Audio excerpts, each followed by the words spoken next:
purpose of this message is not to perpetuate finger-pointing, but rather an opportunity to address my members, the public, and customers with the facts surrounding negotiations. In Jim McKenna's video yesterday, there were some grossly distorted statistics. Remember that Jim McKenna is nothing more than a spokesperson for multinational, foreign-owned companies. I believe it is quite clear who the culprit is in this coast-wide slowdown. The company's latest move to scare the workers is to stop weekend work. This is removing 48 hours of potential production, only adding to the already crippling congestion caused by managerial errors. In Jim McKenna's video, he claimed that Tacoma's production plummeted by 40 to 60%. This is an outright lie. I will be generous and utilize the PMA's own statistics to demonstrate this.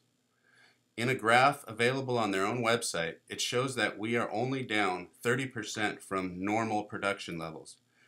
That is indicating that we are still operating at 70% even with the night side jobs eliminated. The PMA has elected to hire 42% less labor in a 24-hour period when they enacted the policy that prohibits terminals from hiring night gangs. Now, with their decision to cut weekend shifts, the PMA is demonstrating yet again that they intend to further hurt their customers, and it is clearly a managerial decision that will increase congestion. In an effort to cause division amongst the working class, the PMA has reported on longshore earnings. The figure they used is $147,000. It is based only on workers who work 2,000 or more hours per year, and it incorporates all overtime hours. To illustrate how skewed this is, I'll give you an example of a dayside job at the highest skill level worked 40 hours a week. A longshoreman only makes $82,960. That includes 2 overtime hours.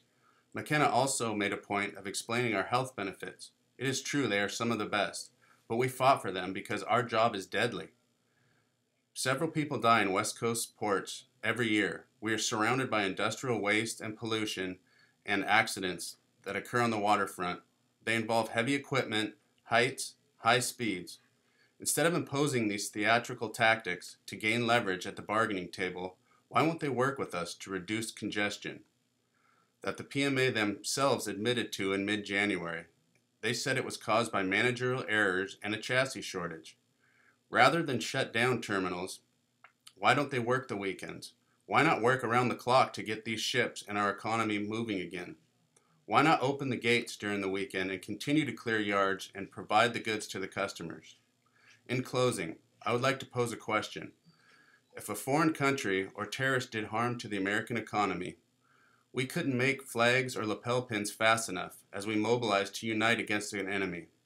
So the question is, how long is the American public and all the middle class going to handle this when they are doing exactly that, a tactic used to crush labor and hurt the workforce? Thank you.